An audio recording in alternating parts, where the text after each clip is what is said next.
Hello, everybody, and welcome into this week's 30 Minutes program. This week, we have a very special 30 Minutes as we pay tribute to the late Senator Roy Herron. Roy Herron, the attorney from Dresden, who served as a state representative and later state senator and passed away last year on July 9th.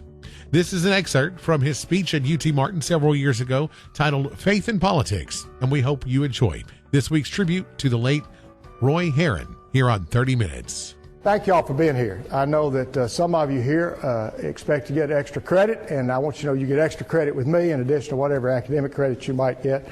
And I know some of you actually came because you're McWhorter scholars and you were just told to show up, and you are good people, and I appreciate that. And others of you came, you thought, what in the world is that crazy Roy Herron going to talk about religion and politics, and how does that make any sense at all? For all of you, whatever your reasons, I appreciate you being here. Let me launch in and tell you right on the front end that one of my favorite memories of the legislature was during a very hot debate, actually when I was a UT Martin student. I was interning for then Speaker McWhorter, working with him as a bill clerk. And one day in a committee meeting, there was a very, very heated debate, and one legislator attempted to amend the bill of another. The legislator whose bill was about to be amended said, whoa, wait a minute, I don't want that amendment. Said putting that amendment on this bill would be a little bit like mixing together ice cream and horse apples. Those of you who don't know what horse apples are, ask one of your neighbors who's from the country, and Jake can explain. I know Jake Dunner here can explain. It'd be like mixing ice cream and horse apples. They said it doesn't hurt the horse apples much, but it plays heck on the ice cream. And I don't want that amendment on my bill. Similarly, some of y'all may think you start mixing religion and politics. It doesn't maybe hurt the politics too much, but it may play heck on the religion. Or you may see it the other way around. You may think it messes up the politics, may not hurt the religion so much. I would suggest respectfully to you that since the very founding of this country, indeed from the very years as this country was being founded, religion and politics have come together, sometimes in ways edifying and supportive of the goals and aims and values of this country, sometimes not so well. Let me read you, if I can, from a, whoops, thought I had it. There we go, wrong pocket. Read you some words, if I might. And there are, some of you were promised a copy of a little book called God and Politics, and we have some copies here. Jake, back over here, if you'd like a copy, they're in a box over here, and I'd be glad for each and every one of you to have a copy. It may not be necessarily one of your favorite books, but if you should do as Paige has been so nice to do, and you should read it, you'll join a very small select group of people that have ever read one of my books. Okay, so in 1775, John Adams wrote his wife Abigail, "Statesmen may plan and speculate for liberty, but it is religion and morality alone which can establish the principles upon which freedom can securely stand." Adams believed that, quote, "a patriot must be a religious man," end of quote, and I'm sure Abigail would say, or woman. The original draft of the Declaration of Independence referred to the, quote, "laws of nature and of nature's God," end of quote, and the, quote, "Creator," end of quote, "who endows us with certain unalienable rights." The Second Continental Congress inserted into Thomas Jefferson's document two more references to God, appealing to, quote, "the supreme judge of the world," end of quote, and referring to the delegates to the convention and their, quote, "firm reliance on the protection of divine providence," end of quote. Many of you have read, I'm sure, in your historical studies about Benjamin Franklin. His religious views were subject to some controversy, would be even perhaps more controversial today. They were not exactly orthodox then. Many said that Franklin was not religious. Listen to what he said when the Constitutional Convention struggled in a fierce debate in 1787. Franklin said, quote, "I have lived, sir, a long time, and the longer I live, the more convincing proofs I see of this truth, that God governs in the affairs of men, And if a sparrow cannot fall to the ground without his notice, is it probable that an empire can rise without his aid? We have been assured, sir, in the sacred writings, that except the Lord build the house, they labor in vain that build it. I firmly believe this, and I also believe that without his concurring aid, we shall succeed in this political building no better than the builders of Babel. Benjamin Franklin. For many of you, I'm sure when you think about politics, you think of things like bureaucracy, obstructionism, government gone amok, loss of freedom, loss of control. You think of corruption, both individuals in politics, corruption in the system and how we elect politicians. You think of corrupt bureaucrats. You think of wrong decisions that have been made in this country.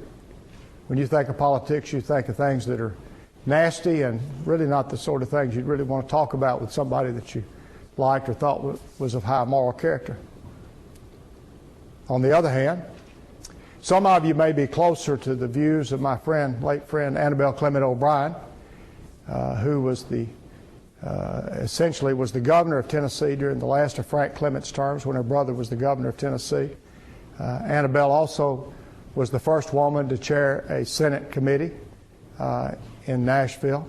She also was the first woman to run for statewide office on a large scale and a successful, in many ways, effort, though she ultimately was not elected, but she ran a major campaign for governor. Annabelle was extraordinary, and she started literally thousands of speeches with words to this effect: politics is a beautiful word to me, because politics is how children are educated, how the infirm are helped, how roads are paved, and prosperity is built. Annabelle said that politics was how we the people, get things done. And for some of us, it's how you seek to embody in the body politic. It's how we seek to love our neighbors ourselves. If you think about it, there are different views about politics. I've seen politics when it's been certainly less than pretty. I see a lot of that right now, but through the years I've seen it, and I've seen it when both Republicans and Democrats have fallen short of the grace of God. I've certainly seen it when I've been less than who I ought to have been, and when some of my colleagues have as well. I've seen it when it was tragic. I've had friends in politics that I know that fell short. I will never, ever forget debating legislation in the Senate Finance Committee one afternoon, and the next morning the persons with whom I was debating, two of them, one of them seated, who had been seated right next to me, they were under arrest by the FBI. And I had colleagues, both Democrat and Republican, who went off to prison for their shortcomings. So I've seen politics when people fall short of the glory of God. I've also seen people who have done courageous and amazing things. How many of you here tonight have ever lost a family member or a friend to cancer? How many of you here? Just about every hand. When I was a freshman in high school, just starting my freshman year in high school, my father, who had smoked 3 packs of Camels a day, he had a heart attack, and he almost didn't make it. By the grace of God and some skilled medical professionals, he survived, and he made it 9 more years. I was in my first year of law school when he passed. But cigarettes ultimately shortened his life. My beloved sister, who went to this university and was very, very special to me and to those who knew her and loved her. Betsy smoked. She started smoking when she was a freshman here, and ultimately it's what killed her. When I was in the legislature and in the Senate, I had the privilege of carrying legislation, working with Governor Bredesen, governor's legislation which would prohibit smoking in buildings, in public places. That legislation, it went through a rodeo, as we say. I mean, it was a real fight. It was when they started talking about doing it, I thought, quite frankly, that it was highly unlikely that we would be successful. I had sponsored anti-smoking legislation for probably 2 decades at that point. I'd sponsored just about every anti-smoking bill you can imagine, and every one of them had been defeated. I couldn't even pass a bill that would prohibit faculty members from smoking at high schools. I mean, between the big tobacco lobbyists and my friends with the Farm Bureau, they killed everything. They snuffed out, so to speak, every anti-smoking piece of legislation.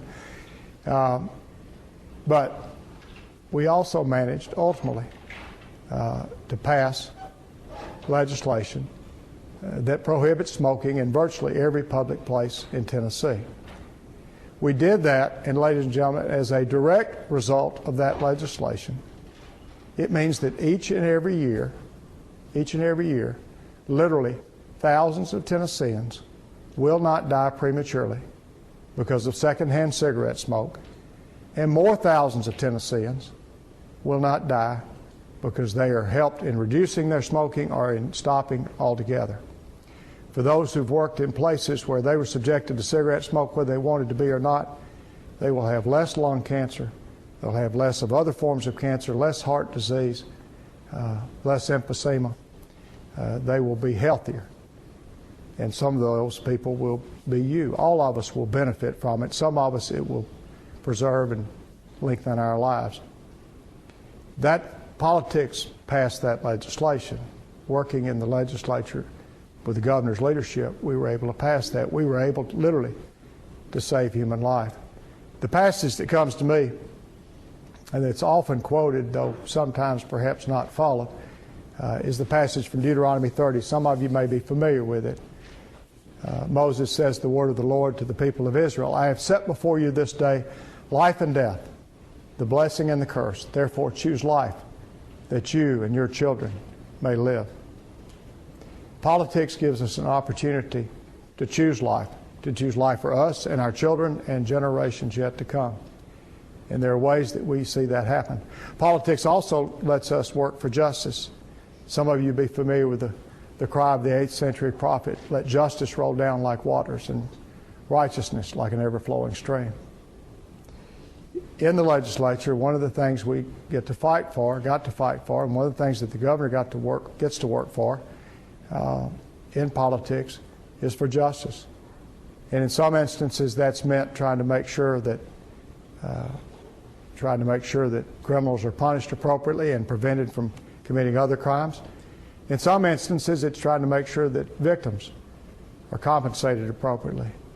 Steve Conley, today working on a case, he and I working on together, where a young woman actually from this county, terribly injured, awfully injured by somebody else.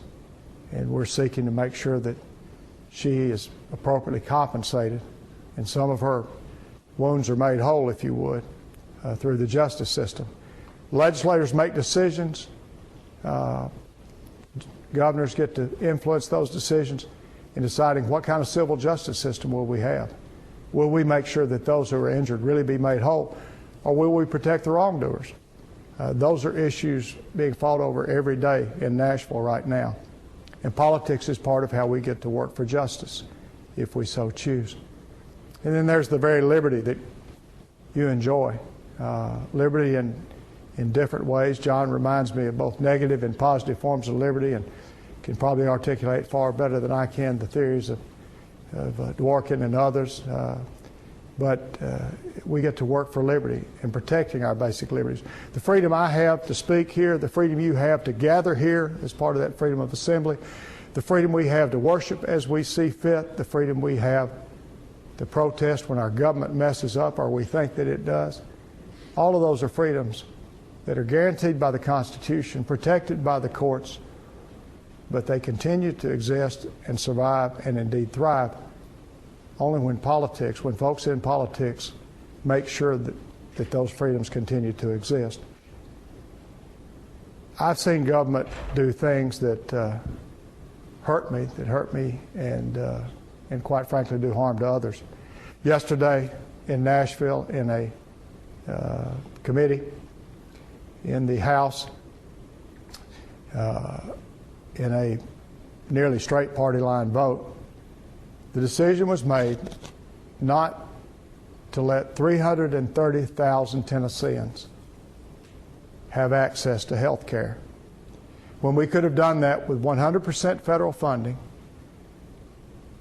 The legislators, quite frankly, decided that our tax dollars instead will go from other states, Kentucky and Arkansas near us, New York and California far from us.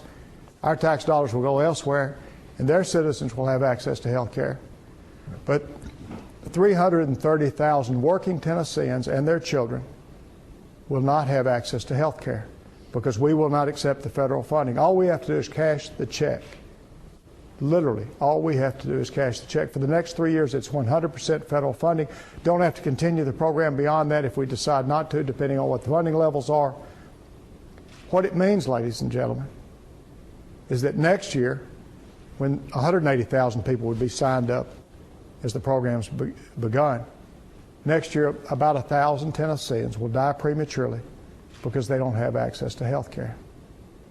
The year after that and the year after that, each of those years, because 330,000 could have been signed up, could have had access to health care, could have had access to Medicaid, almost 1,800 Tennesseans will die each of those years. Over the course of 3 years, almost 5,000 Tennesseans will die. These will be people's mamas and daddies and sisters and brothers and daughters and sons.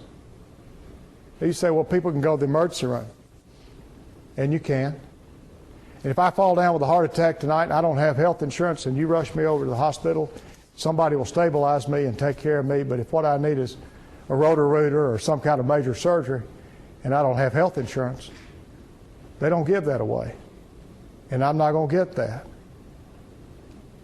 The complaint is that this is more government. The underlying complaint is that it's part of what President Obama and the Democratic Congress passed. And the reality is, and I say this respectfully for many of my good friends who are Republicans and whom I respect enormously, but in the legislature right now, unfortunately my Republican friends are either they hate President Obama more than they love Tennesseans, or they fear the Tea Party extremists more than they love Tennesseans. But whether it's hate or whether it's fear, at any rate, they come out on the side of denying working Tennesseans access to health care. Every one of those Republicans, and this is going to be a little partisan, and I can certainly sing praises of some of my Republican colleagues as well, but on this issue, this is a partisan issue. There was, may he be praised, one Republican yesterday, one, who voted on the side of having access to health care, but other than that, it was a straight party line vote. What we've got is a situation where we could save 5,000 lives over 3 years at no additional cost to the taxpayers of Tennessee. And for political reasons, folks have said no. And in the legislature right now, there are still wonderful, devout, good, faithful, caring, common sense Republicans that I served with, that I prayed with, sometimes in small groups and sometimes one-on-one, people I respect and I love. But the Republican Party in Tennessee now basically consists of two groups, the hateful and the fearful. The reasonable Republicans now are fearful of the hateful Republicans. That's the way it is in the legislature, and they're afraid of the Tea Party extremists. And so sometimes they'll have the courage to go ahead and do what they know is the right thing, and sometimes they are fearful of the consequences. I often say the difference between Democrats and Republicans when it comes down to Scripture is this: Republicans are biblically ignorant and Democrats are biblically illiterate. Republicans read the Bible and ignore it. That's ignorance. Democrats don't even read it. It's like they're illiterate. Now that's a little overstated. I understand that. But I would suggest to you respectfully that all of us, be us Republican or be us Democrat, need to read the Scripture and not ignore it. We need to read it. When some Democrats don't, we need to not ignore it like some Republicans do. And we need to let it guide us, whatever our religious tradition, whatever our deepest values are. Now, I'm keenly aware that not everybody here tonight may be in the same religious tradition that I'm in. Once upon a time was a Methodist preacher before I fell from grace into the pit of politics. I I understand not everybody here tonight may share that same Christian tradition or Judeo-Christian tradition. Whatever your religious tradition, I respect both your right under the First Amendment to exercise it and respect whatever tradition you may have. Whatever your deepest values are, I would suggest to you that you should bring those deepest, most important values from whatever your tradition is to bear on the most important questions that we encounter. Politics is too important, and the future of this country and this world is too important to be neutered and to be left without the most important values and the deepest values, the most sacred insights that we have. We have a great tradition in this country of respecting other people's religion and also having the freedom to apply our own in our personal lives and in our public life.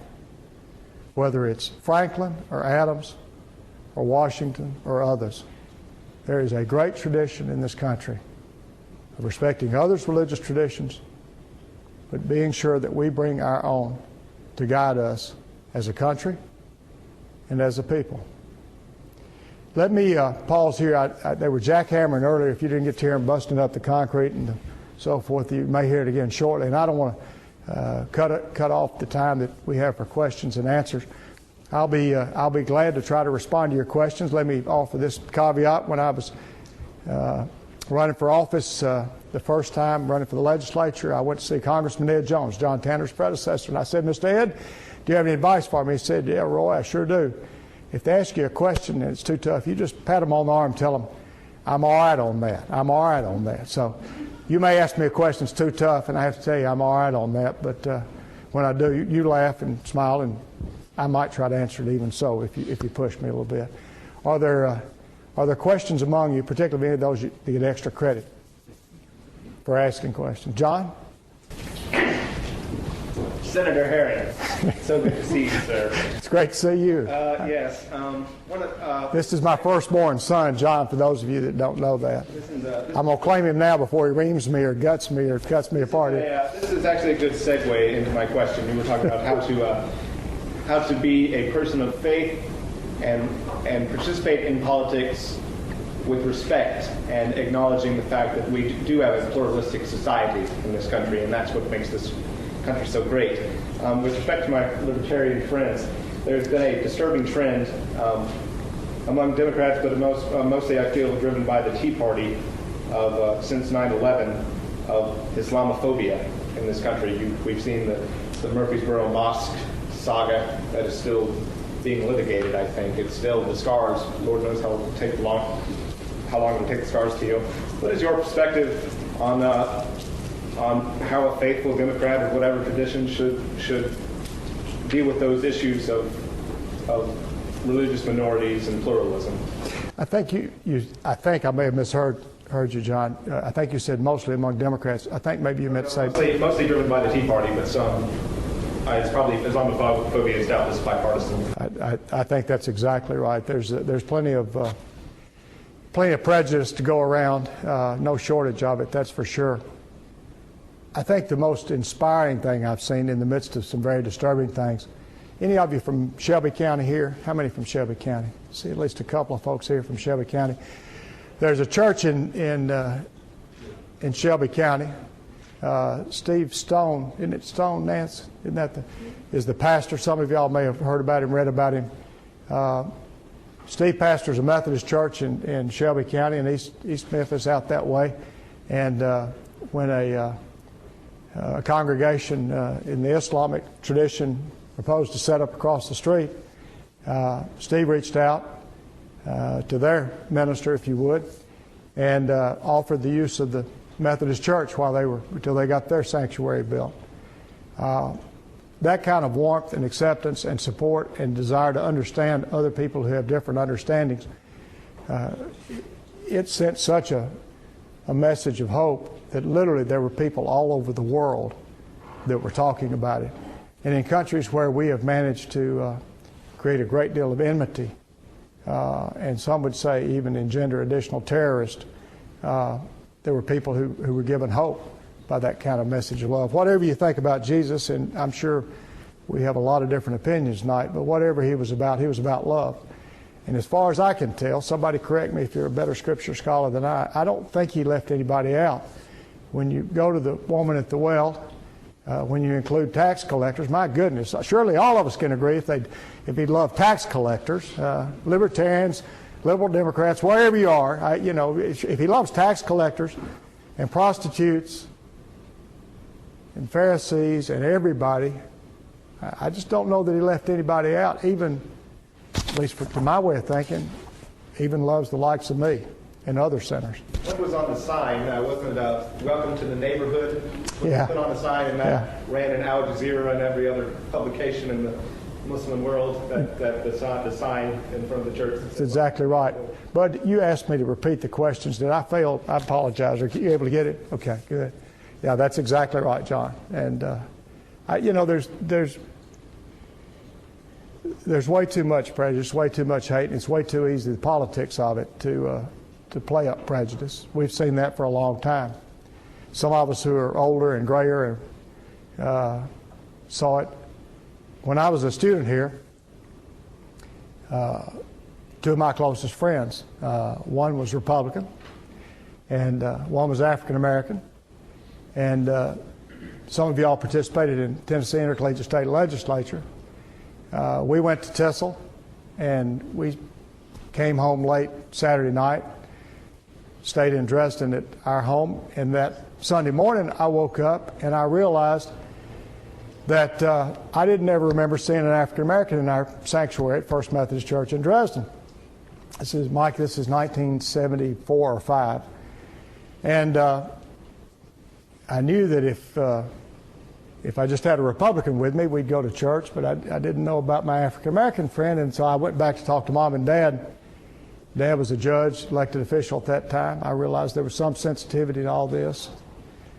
And I asked him, I told him that Mike and Emmett had come home with me, and said, have we ever had African Americans in our church in Dresden? They said, well, I don't think so. And said, well, Mike and Emmett are with me. What should we do? And Daddy, at that point, he put his paper down. He picked his paper up and said, well, you just do whatever you think's right. And I looked over at Mama, and she jumped out of bed with a big smile on her face and said, I'll get breakfast ready. You don't want to be late.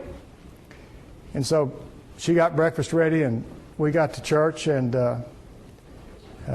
we came in late on purpose, went up in the balcony, a little nervous about the whole escapade. My African-American friend, Emmett Edwards, who was the first African-American trustee on the Board of Trustees, serving as a student representative from UT Martin, Emmett wasn't sure that the altar of the First Methodist Church was the altar on which he wanted to sacrifice his life. He thought maybe he was called for something better than that, and so he was a very reluctant warrior that morning. We went.